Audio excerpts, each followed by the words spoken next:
Ya comienza Letra Chica. Nicolás Promancio en Neura 897. Sesión iniciada. Buenas tardes, Letra Chica y Cosas Grandes vamos a estar analizando en nuestro nuevo programa en Neura Media. Bienvenidos a todos los que se estén conectando vía YouTube, vía Twitch, vía Twitter, vía Facebook, vía Kik, por la 89.7 también. Recuerden que pueden mandar audios al 11 38 25 31 90 y les agradecemos mucho por estar conectados en este día feriado, porque nosotros aquí seguimos trabajando. Y hoy tengo una nota espectacular para traerles, para hablar de un tema del cual todo el mundo tiene alguna noción, pero del cual muy pocos conocen en profundidad cómo fue la evolución en la Argentina y cómo está en la actualidad. Estoy junto a Eduardo Kundins, coronel retirado del Ejército Argentino, especialista en misiones de paz por su carrera profesional durante y posterior de su ejercicio como militar. Doctor en Relaciones Internacionales, creo que la persona indicada para hablar de estos temas. ¿Cómo estás, Eduardo? Bienvenido. Bueno, un honor, Nicolás. Realmente estar acá verdaderamente es muy grato. Yo te felicito por esto, como has crecido vos. Y bueno, intentando arrimar un poco alguna idea de los que tenemos más de 38, ¿viste? De aquello que fue... A veces decimos una epopeya, pero fue dar un paso significativo. Te estoy hablando de lo que en la jerga, digamos, en la constelación de misiones de paz, militar, policial, civil, es un poco la prehistoria. 1991, del cual también formé parte de esas primeras misiones que hizo la Argentina en esta nueva generación. Porque tenemos para hablar un rato, si querés, de hablar de cuál fue la historia, ¿no? Esto es una situación, una cuestión que hoy en día está en el debate de Argentina volverá a insertarse en el mundo a través de misiones de paz, que es un activo muy valioso. Yo tengo acá un libro que Eduardo me dedicó en su momento, La Posibilidad de la Paz, un libro que también tuve la posibilidad de presentar en la Feria del Libro. Y es un libro el cual a mí me dejó pensando, en primer lugar, la complejidad intelectual para poder hacer dialogar tantos autores en un mismo libro. Yo eso te lo remarqué muchas veces, porque la verdad que es una cosa impresionante. Y tiene toda la evolución de las misiones de paz y tiene muchas reflexiones sobre esta situación. Entonces, me gustaría que también nos lo cuentes a través del micrófono, ¿no? ¿Cómo fue tu experiencia en esas primeras misiones de paz? En primer lugar, ¿qué es una misión de paz? Arrancar por lo más básico. Bueno, vamos a lo que son misiones de paz. Normalmente dicen que el 90% de los inventos fueron descubrimientos. Cuando se crea, y esto suena a veces para mucha gente un poco latoso, porque no les gusta escuchar que existe un orden mundial fundamentalmente basado en lo que fue la Carta de las Naciones Unidas, allá por 1945, San Francisco, y no hay una sola letra que hable de misiones de paz, una sola frase. Esto comienza a gestarse en 1948. Sí, en cambio, existen, y es conveniente desarrollarlo y expresarlo, tres capítulos. El capítulo 6, capítulo 7 y capítulo 8, en el articulado de esa Carta de San Francisco, en el que habla de la solución pacífica de las controversias y en la solución pautada de dos aspectos fundamentales. La gran preocupación que había en San Francisco para crear Naciones Unidas era justamente evitar para las generaciones futuras el flagelo de la guerra. Lo explicaban en ese scourge de la guerra. Y la segunda, la seguridad internacional. De algún modo, ahí se genera, se crea, se funda lo que son los 5 grandes, nos guste o no, son los ganadores de una guerra. Son los ganadores de una guerra, se suma China, que participó colateralmente o tangencialmente, pero forma parte de ese, dicho de este modo, y de ahí surge también el derecho a veto. Y el veto no es ni más ni menos que la absoluta que todos estén de acuerdo, ¿no? Es decir, que no haya ninguno en disidencia de los... Bueno, claro, en el Consejo de Seguridad de Naciones Unidas hay distintos países que son miembros, pero hay 5 que son permanentes, miembros los cinco permanentes, exactamente. que son Estados Unidos, la Unión Soviética, el Reino Unido, Francia y China.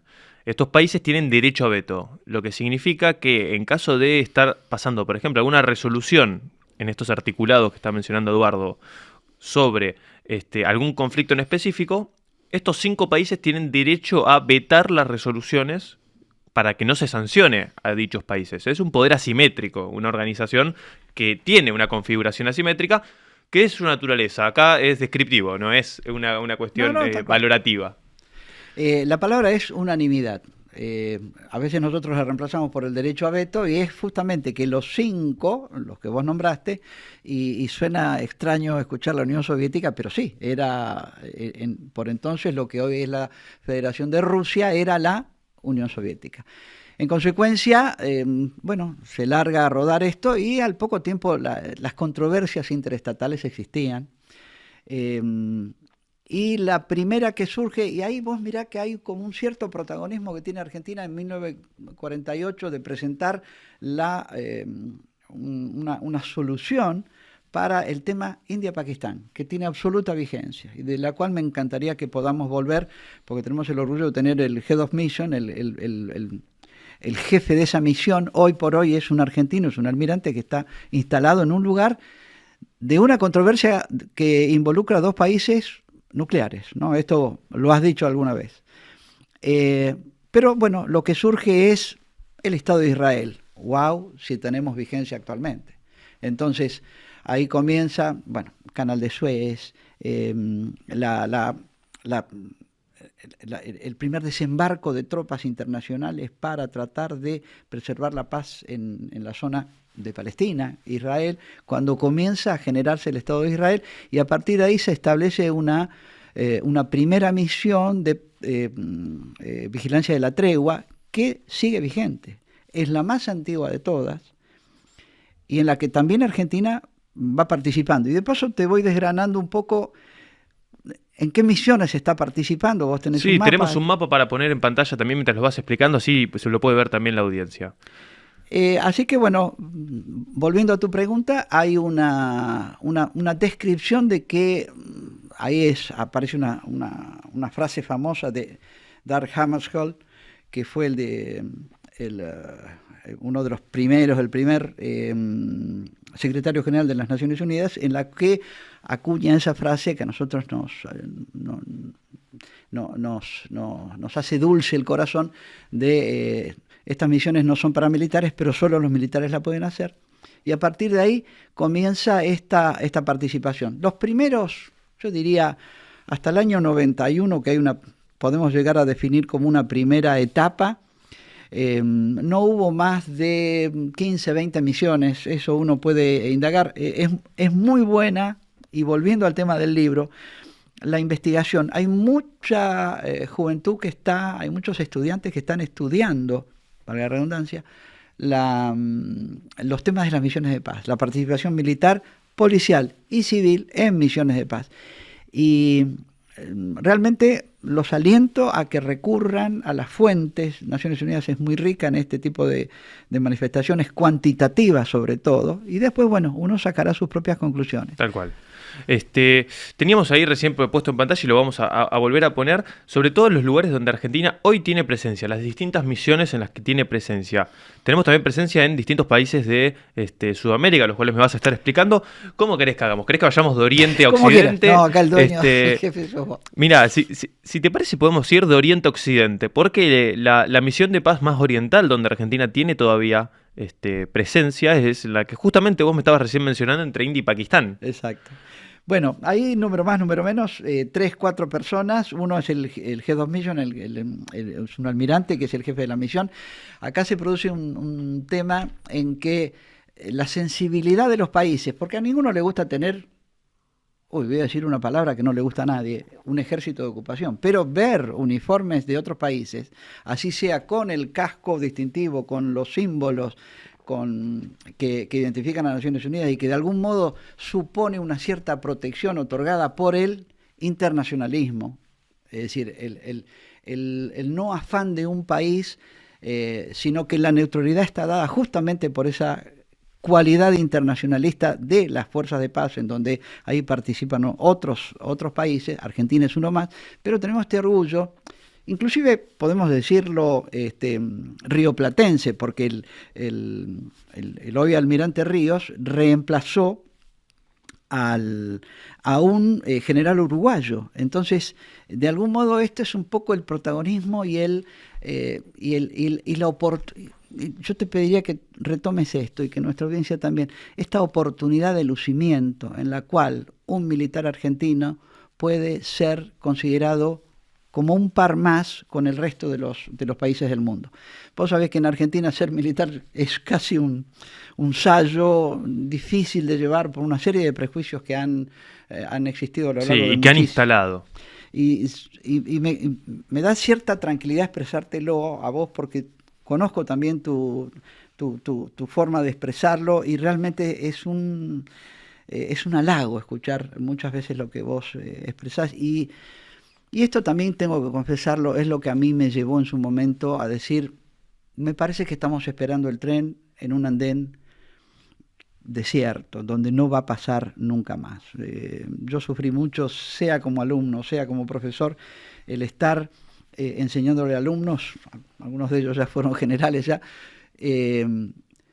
cómo atacan las brigadas, cómo se defienden los cuerpos de ejército, cómo es la guerra terrestre, cómo es lo multicapa, todo este tipo, cómo es la arquitectura de la guerra, y darnos cuenta de que un militar no puede desear tener su plenitud, tener su lucimiento, tener su llegar a una cierta etapa en la cual se siente planificado. Alguien dice que la carrera militar es una carrera latente, y que tenga oportunidad de medirse en una contienda, en una guerra. Es totalmente antiético. Uno no puede desear querer una guerra para justamente lucirse. Y este objetivo intermedio de las misiones de paz, creo que nos daban esta oportunidad de lucimiento con creces. Realmente creo que la hemos tenido, y me sentí muy orgulloso de haber tomado ese paso, que fue difícil. Eso está bueno lo que comentás, porque también explica un poco que las misiones de paz no son la tarea principal o el objetivo principal de unas Fuerzas Armadas, pero sí es una misión subsidiaria. Total. Pero esto habla un poco del libro y de mi visión, la cual me gusta expresarla, es como un grito desesperado, en el sentido de que ha habido un sistemático menoscabo, un menosprecio, evidenciado en lo fundamental que expresa el libro, que Argentina es el tercer país del mundo en presupuesto de defensa, empezando de atrás para adelante. Esto lo expresaste vos el otro día también, el famoso 041 en un programa no hace demasiado tiempo atrás. Y claro, si yo quiero tener una alarma en mi casa o quiero tener una seguridad en mi casa, y tengo que pensar que tendré que comprar una cámara, aquello, lo otro. Si la casa es más grande, necesitaré alguna medida más. El octavo país del mundo. Estoy casi repitiendo. Sí, no, pero es una cuestión que vos decís, y que cuando uno la comenta, no la comenta por el comentario. Hay una cuestión de fondo, de interés sustancial, un interés vital del Estado que no se está supliendo. Tomame una palabra, estamos en guerra. Es una guerra sutil, es una guerra, yo a veces lo expreso en esto, la perspectiva de guerra civil, Hans Enzensberger, y tantas otras manifestaciones, una guerra como neurociencia. Las neurociencias se meten. Hoy el objetivo de una guerra, y esto lo dice alguien a quien yo quiero mucho y respeto profundamente, el brigadier Moresi, una eminencia, que está a cargo de las maestrías en la Escuela Superior de Guerra Conjunta, de la que formé parte hasta hace poco tiempo atrás, y él habla que el objetivo de la guerra está entre las dos orejas. Es decir, hoy el tema es la mente de la persona, y podríamos llegar a avanzar un poco más, y esto desafía también. Dime cómo son las guerras actuales y te tendré que decir cómo tenemos que encarar la naturaleza de la contraguerra. Bueno, esto lo decía Toffler, o de las antiguerras, sino cómo desmantelarla. Y esto también recurre un poco a otra frase que a veces yo apelo, que ¿quién mejor que el soldado para desmantelar? Es como una especie de ingeniería inversa. ¿Quién mejor que el soldado para saber cómo desmantelar, cómo atenuar, cómo morigerar, cómo evitar que se pueda producir una escalada? Y bueno, de esto podemos llegar a hablar. No, y tiraste una frase fuerte que es, tomame la palabra, hoy estamos en guerra. Sí. Será el tercer libro, pero verdaderamente estamos en una situación en la cual los ADN de los imperios, a esos ADN no se puede renunciar. Entonces, vos tenés imperios que son atávicos, que no pueden evitar expandirse. A ver, ¿A qué te refieres? vos hablaste de la Unión Soviética en su momento, y la Unión Soviética fue un poco el epicentro de ese mundo dividido después de la Segunda Guerra Mundial, en la cual la bipolaridad, la polarización Washington-Moscú fue evidente. Fue evidente y fue una guerra que no podía ser librada justamente por la paz nuclear. La Guerra Fría era aquella que evitaba, vos mirá cómo, y esto es un pensamiento estratégico que es absolutamente paradójico, cómo habiéndose definido dos bandos de un modo absoluto, justamente no podían librar un combate porque era la destrucción madre. mutua asegurada. Exactamente. Un gusto que alguien me parafrasee, porque realmente a veces que es difícil. Y ¿qué pasó? Se derivó a otro tema que vos lo conocés más que perfectamente bien cuando hablabas de Escudé, el mundo periférico. La guerra se derivó al mundo periférico. Entonces, describir hoy lo que ha sufrido África, lo que ha sufrido el sudeste asiático, lo que ha sufrido y lo que sufre aún Sudamérica, es más que evidente que estamos ante una situación, ojalá que sean los estertores de aquel modelo, de esa Guerra Fría o de la posguerra fría, pero yo creo que siguen, la matriz de la confrontación sigue viva, me parece. Hoy el corazón de las misiones de paz para la República Argentina continúa siendo Chipre. Sí, y si te digo cuál es el segundo te va a sorprender. A ver. Colombia. Estuve en Chipre y Colombia hace... es doloroso, porque vos estás con un hermano colombiano. Son sudamericanos, son hermanos nuestros. Nos acordamos del 5-0 y cuando hablamos de fútbol, pues es que hoy en Colombia estaban dando la publicidad en estos, hace 2 semanas que estuve por allá, 2-3 semanas, y la publicidad en los televisores, en los bares, en los restaurantes, en los hoteles, aparece Messi Di María. Así que realmente, y claro, hay como una cierta... Pero ¿qué pasa? Siguen sufriendo. Hay lugares donde el Estado no ha podido llegar. Eso es importante, porque es difícil a veces contextualizar en un país como Argentina el concepto de el Estado no llega. El Estado no llega es la selva, pero la selva, literalmente la selva, donde no tiene forma de llegar el sistema educativo, el sistema de salud, el sistema policial, la seguridad, las Fuerzas Armadas, no llegan. Y eso no es que es un vacío, está ocupado por otros grupos. Pues mirá que si sacás una foto, si yo saco 7 fotos, digo 7 porque tiré el número, de Vietnam, del Vietcong, de la Conquista, Sierra Maestra, la selva colombiana, es casi lo mismo. Y es la teoría foquista, el foquismo rural, de cómo instalar una guerrilla en donde realmente hay lugares donde vos no sabés cómo volver a tu mismo puesto, y no es que hable de especialista porque no lo soy en esto, para esto están nuestros montaraces que lo saben hacer mucho mejor que nosotros, pero sobre todo las guerrillas se metieron en dos selvas, la urbana, foquismo urbano, que es un poco la teoría guevarista, de venida de Cuba, de venida de Praga, de venida de Moscú. Entonces no nos engañemos. El otro día vos dijiste Unión Soviética recién cuando definías los países de ese 1945. Y es alarmante. Hace no demasiado tiempo atrás estaban festejando el fin de la Segunda Guerra Mundial, creo, los rusos actuales, y vos veis las banderas de la Unión Soviética. Y claro, son sus banderas de guerra. Entonces, yo digo, detrás de todo esto hay todavía un espíritu, algún romántico, y este romanticismo lo hemos padecido también nosotros, de volver a esos imperios que fueron expansionistas y que no se han avenido solamente a quedarse con sus fronteras y que ahora estamos sufriendo esta otra guerra. Bueno, podríamos llegar a hablar de otro tema. Me mencionabas que Argentina comenzó a involucrarse en misiones de paz en los 90.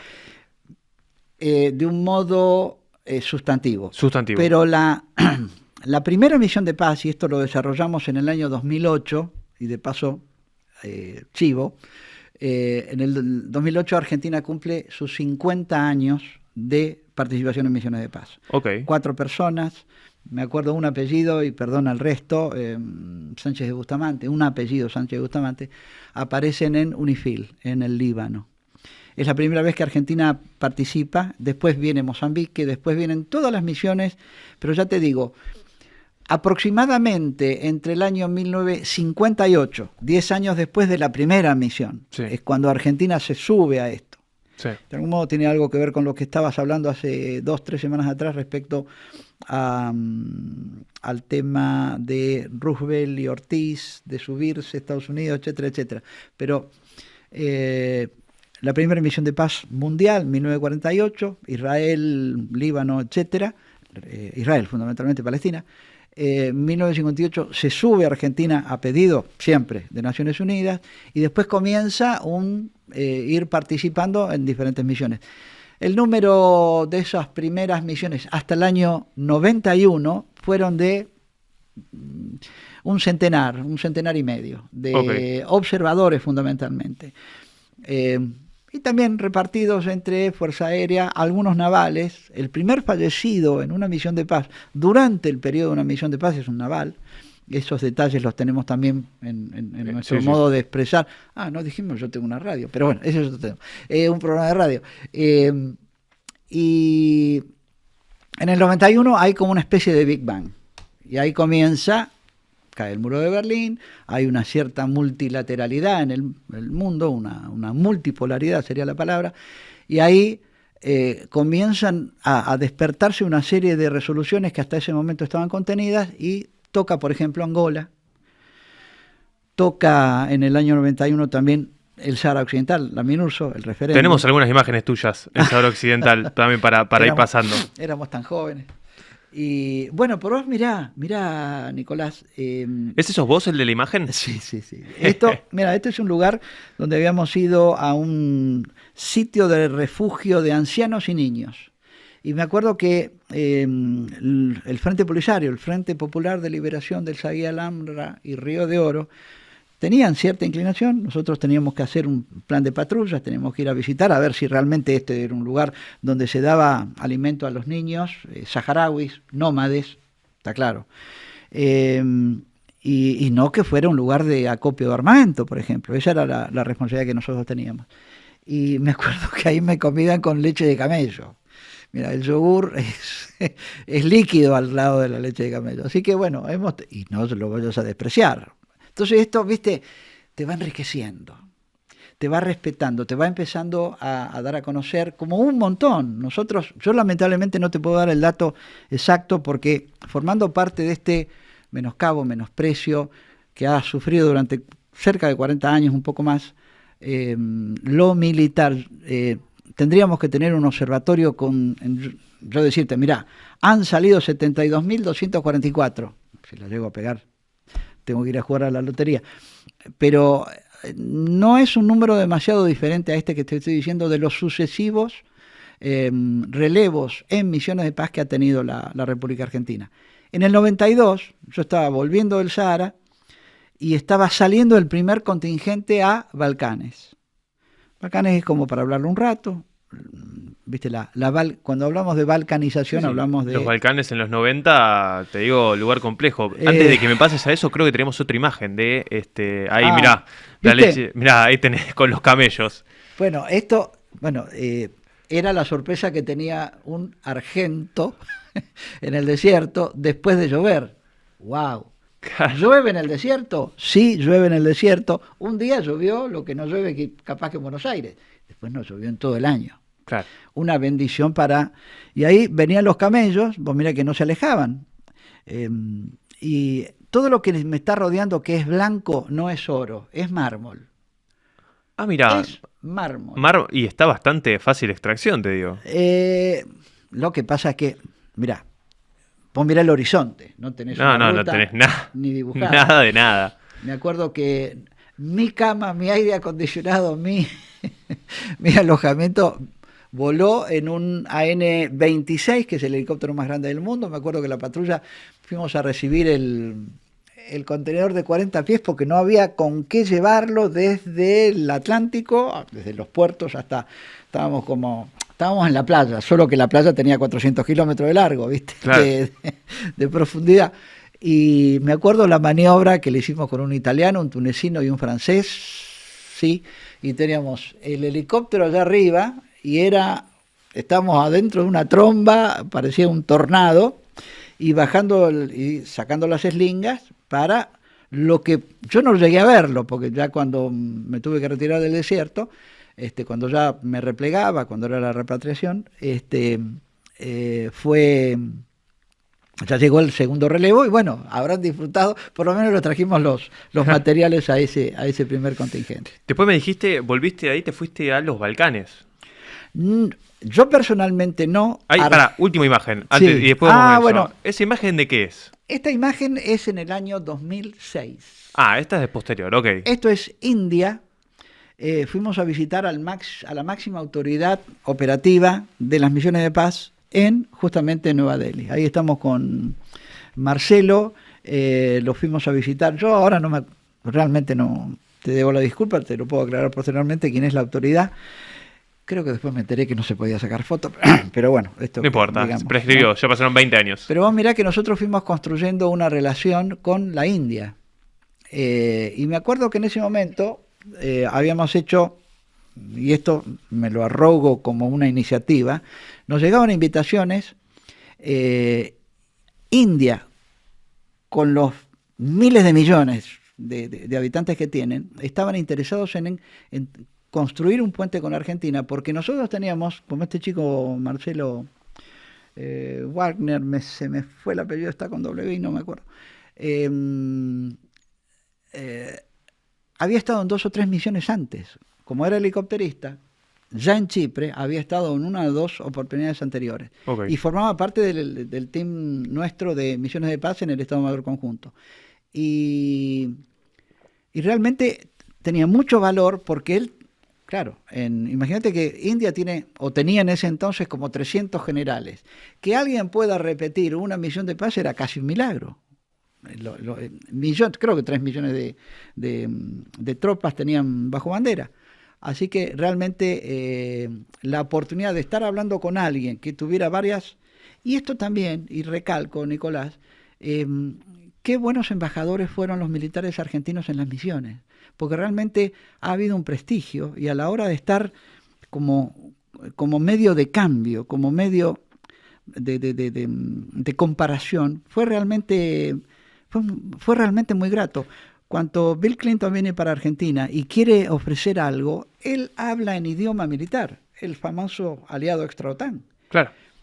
Y esto creo que lo hablamos en otra oportunidad, cuando Angela Merkel habla con el expresidente Macri y le dice, bueno, nosotros podemos ayudar en todo lo que ustedes quieran, pero ayúdenos también nosotros. Y no reparaba en la idea de que la ayuda nuestra era, por ejemplo, en Mali. Alemania ahora se fue de Mali.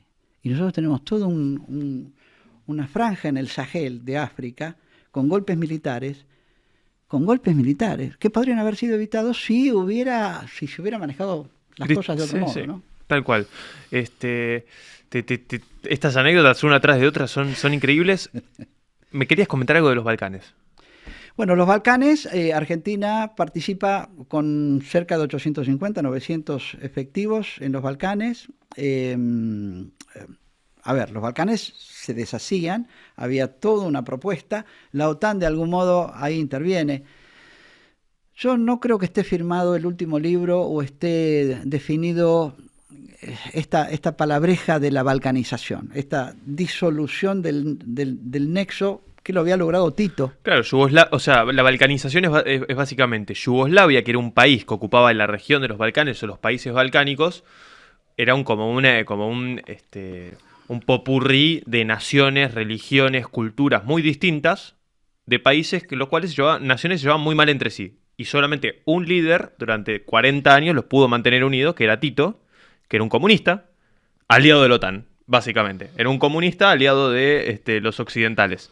Y cuando Tito muere, muere o se va del poder antes de morir, pero es una cosa, cuando ya estaba muy grande, bueno, se da este proceso de balcanización que los países miembros de Yugoslavia se empiezan a pelear entre sí, empiezan a separarse. Aparece Croacia, aparece Bosnia y Herzegovina, y son todos conflictos internos que tuvieron, que generó justamente la balcanización de los Balcanes. Mira, es como un vitró. Vos cuando ves el vitró y no el melting pot, como le dicen en otro, cuando mezclas todo, el vitró es un algo perfecto, hermoso, agradable, lo ves en las iglesias, lo ves en tantos lados, pero son cada uno su color. Entonces ahí vos tenías los musulmanes, los prorrusos, como los serbios, los croatas diferentes. Había odios ancestrales, había odios que quizá un imperio, como fue el liderazgo de Tito, había producido un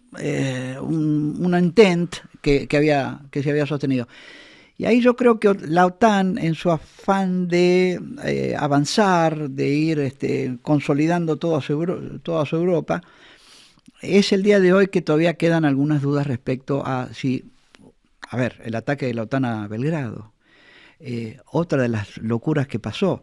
¿Y ahí los argentinos dónde estaban en ese momento? Mira, Argentina...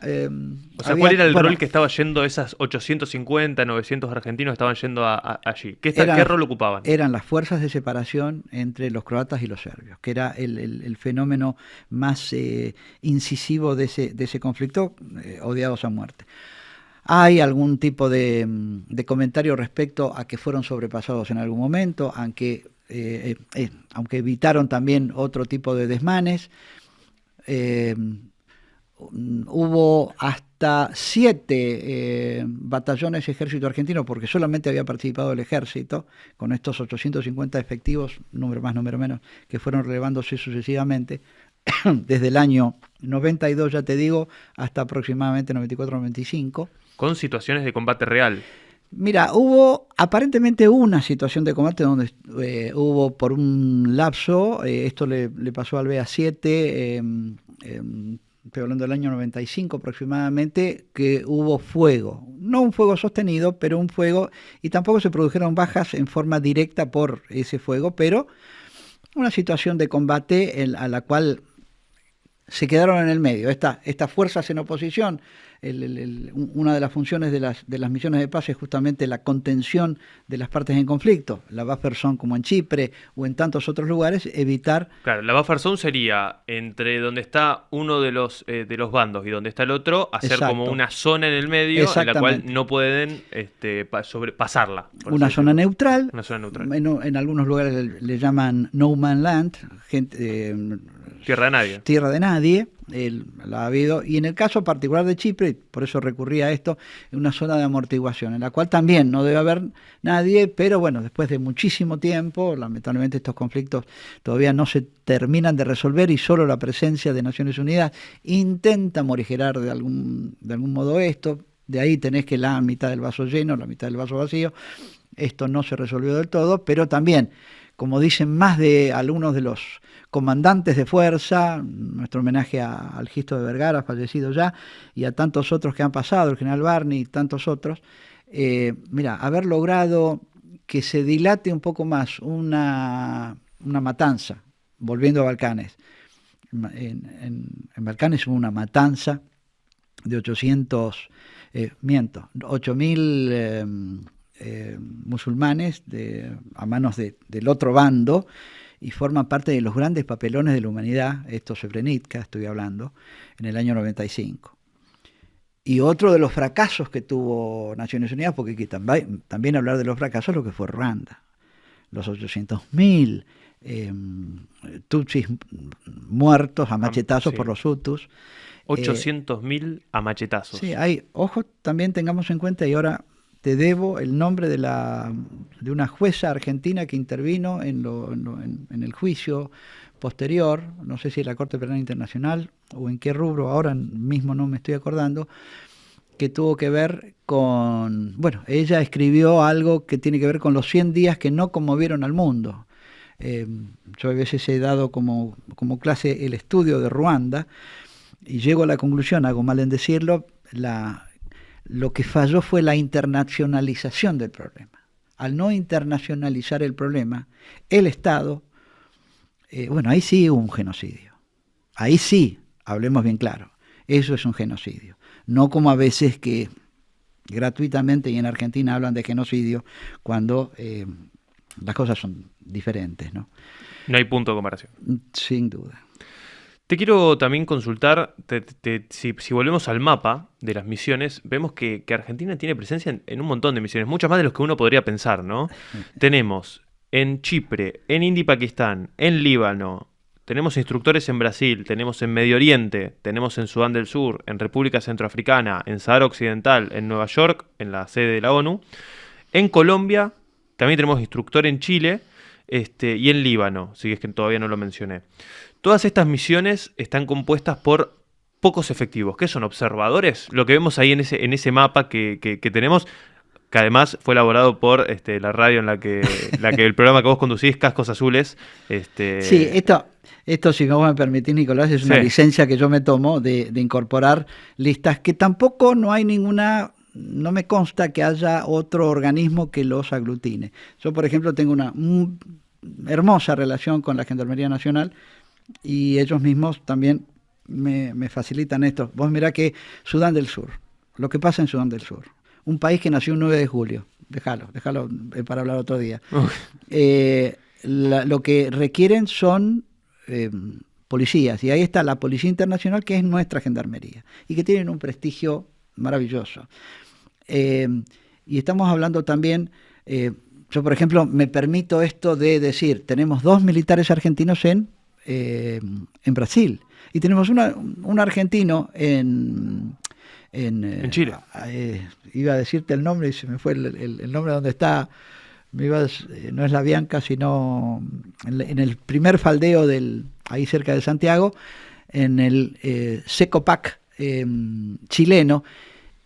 Y qué lindo dar el ejemplo, cuando a veces hay más belicosidad en la política y tenemos más aspiración de paz por parte de los militares, porque podremos abundar en un montón de detalles.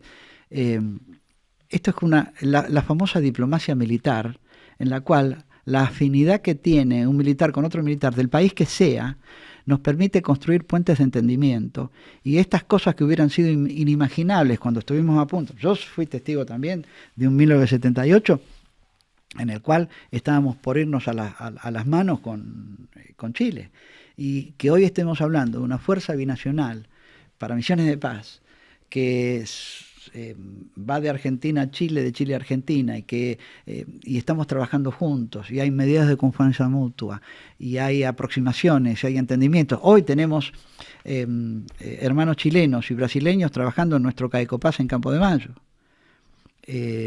Y es una experimentación, es un laboratorio que lo está llevando adelante ahora el coronel Ortiz, que es el director actual, en el cual vos tenés un lugar de capacitación de observadores militares, de futuros jefes de miembros de Estado Mayor, que esto es lo que no te comenté, y de los contingentes en general, que hacen una especie de pasantía, 2 semanas, 3 semanas, y salen con un barniz profundizado de lo que ya sabían para desplegarse y no los sorprenda las realidades que van a enfrentar, que en principio es el idioma y la Claro. cultura. Tengo un montón de cosas para seguir preguntándote. Sé que no vamos a llegar con el tiempo, así que seguramente vamos a tener otra oportunidad para seguir hablándolo. Por ejemplo, para hablar de cómo se planifica una misión de paz. Porque me acuerdo que en un momento yo fui a Cayo Paz y me explicaron, está el día D, 60 días antes del día de despliegue, se empiezan con los preparativos, cuánto dura una misión de... Sí, y Pero mucho hay más. un montón de cosas antes, ¿no? Sí, claro, Hay una tal decisión cual. política antes de... Hay una voluntad de vamos. Claro, entonces, es bastante todo eso, lo vamos a poder hablar seguramente más adelante. Te quiero preguntar, para que me comentes algunos minutos, ¿qué pasó en Haití? ¿Qué pasó con la misión argentina en Haití actualmente? ¿Tenemos presencia, no tenemos presencia? ¿Cómo fue la salida de Haití? En un momento recuerdo, hace no mucho teníamos tropas allí. Y también alguna reflexión final, la cual después de que me cuentes de Haití te la digo. Mira, si cabe, si me aceptan bromear sobre un drama, yo digo, Haití en el 2004, de lo que yo puedo hablar y de lo que conozco, me autodefino como me animé y los mandé. Es decir, a mí me tocó la negociación con Naciones Unidas en Nueva York para establecer el contingente argentino, que fue bastante importante. No obstante, nosotros fuimos a Haití arrastrando los pies. No había una decisión política, cada uno piense lo que quiere, en el año 2004, de cómo darle la posibilidad a que un país como Argentina, mejor dicho, a los militares argentinos vayan a resolver un problema en un país que estaba convulsionado, que estaba fracturado, que estaba a punto de disolverse. La razón fundamental no es que Argentina haya ido a resolverle el problema interno de Haití. No, el problema es seguridad internacional. El problema era el derrame de la conflictividad que tenía Haití para sus hermanos en la isla española, República Dominicana, y cómo se podía... Pero, de vuelta, hay una decisión del Consejo de Seguridad, hay un pedido y hay una respuesta. Y acá, chapó al por entonces presidente Lula, que dijo, sí, vamos, y de algún modo arrastró con su ejemplo a Argentina a sumarse a esta patriada de tratar de ayudar a un hermano americano, caribeño.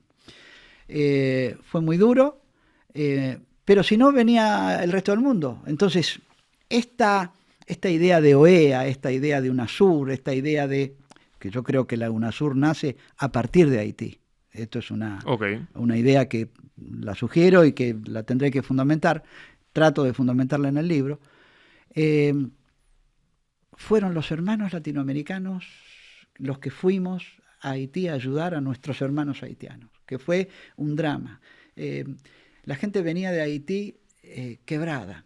Hay una frase también que se usa para estas misiones, de que uno cuando vuelve de una misión viene diferente, viene distinto. Viene valorando el país, viene valorando su uniforme, viene valorando el prestigio que de algún modo lo puso a la par del resto y sabe que no le debe nada a nadie.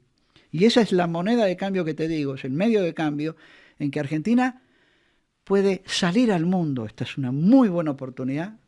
Y Argentina, bueno, participó, no tuvo los comandos, de algún modo se renunció a ello, pero hubo segundos comandantes, hubo realmente, el general Guerrero realmente es una persona de prestigio internacional, así como nosotros aprendimos a valorar, por ejemplo, al general Toro de Chile, que perdió todo. Cuando viene el terremoto en el 2010, muere el jefe de la misión, se le muere la esposa al jefe militar de la misión y siguió trabajando. Esos ejemplos impactan, arrastran, iluminan lo que es el cumplimiento de una misión en situaciones difíciles.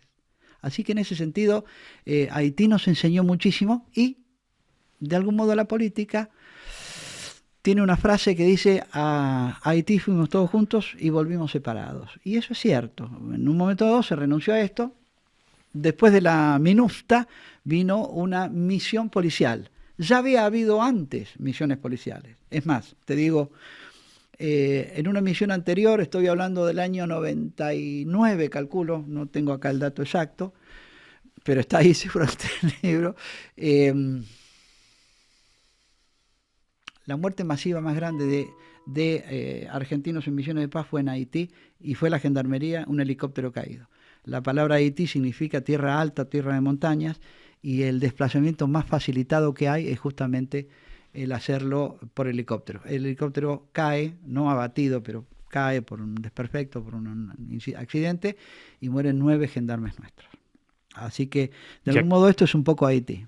¿Actualmente hay gendarmes argentinos? No hay gendarmes argentinos, está la MINUJUST. La MINUJUST es una misión posterior de asistencia a la política haitiana y en la conformación de lo que ellos habían disuelto. Habían disuelto Fuerzas Armadas y no tenían una fuerza de policía adecuada. Hoy, en estos días, Haití, por ejemplo, no se puede aterrizar en el aeropuerto de Puerto Príncipe porque está tomado por una de las bandas. Es decir, hay un estado de insurgencia, hay un estado de colapso del Estado en el cual, no sé si se van a tomar alguna medida, pero creo que Naciones Unidas no tiene las herramientas suficientes como para poder imponerse en una situación tan delicada. Bueno, Eduardo, la verdad, esta entrevista que yo creo que está gustando mucho, los comentarios y demás, te agradezco por haber estado acá. Quería saber si tenías alguna reflexión final sobre el futuro de las misiones de paz para Argentina. Mira, las misiones de paz no son fundamentales, no es la función fundamental de un ejército. Ahora, de vuelta voy a esto, en el menoscabo, en el menosprecio que ha habido por todo lo militar, tratamos de salir a mostrarnos en el resquicio, en el espacio que nos quedaba. Y creo que hemos demostrado que el militar argentino es sobresaliente. A ver, tenemos, bueno, no voy a hablar ni del Papa, ni del Ente Mundial Internacional de Energía Atómica, ni tantos expertos argentinos que se lucen en el mundo. Bueno, esta es una más, es una expresión más. El tema es que durante mucho tiempo había cierta ideologización respecto a un menoscabo sistemático, a un encuadrar a que las guerras solamente siguen siendo las que existían en el siglo XIX, y esto es de algún modo el dejar de lado, el destratar lo militar como algo que, por ejemplo, no puede lucirse. Vos semanas atrás, hablabas de lo que había sucedido el 24 de febrero del 2022 y qué buena oportunidad hubiera sido para la Argentina. Estoy hablando del 22, ¿no? En que nosotros pagamos a los futuros jefes de Estado Mayor, comandantes, generales, etcétera, a que puedan expresar cómo es el diseño de una maniobra como la que encaró la Federación Rusa, de la Operación Militar Especial, y uno lo veía en Paraguay, en Uruguay, en Europa, que un militar de uniforme se paraba dentro de una cámara y explicaba el centro de gravedad, el esfuerzo principal, el eje de avance, las diferentes expresiones del diseño operacional de una operación militar, como para que la ciudadanía lo comprenda, que hay un ataque de diversión, como le dicen, un ataque secundario para distraer fuerzas. Bueno, no, en la Argentina un militar no se puede mostrar en la pantalla. Por eso a veces yo me tuve que ser doctor para poder expresar eso. Increíble. Pero de todos modos, si no gustaba, era lo militar lo que hacía ruido y molestaba. Eso Eduardo, estoy hablando de antes. Te agradezco mucho por haber estado aquí. Un placer. Les agradezco a todos los que se pudieron conectar. No di tiempo para escuchar los audios, pero igualmente los vamos a estar escuchando ahora fuera del aire. Les agradezco mucho por conectarse en este día feriado. Estuvimos con Eduardo Kundins, doctor en Relaciones Internacionales, coronel retirado del Ejército Argentino y, yo les digo, uno de los mayores, si no el mayor especialista en misiones de paz de la República Argentina. Adiós. Nicolás Promancio, letra chica, en Neura, fin de programa. Ya llega Posnormalidad con Miguel Wiñaski.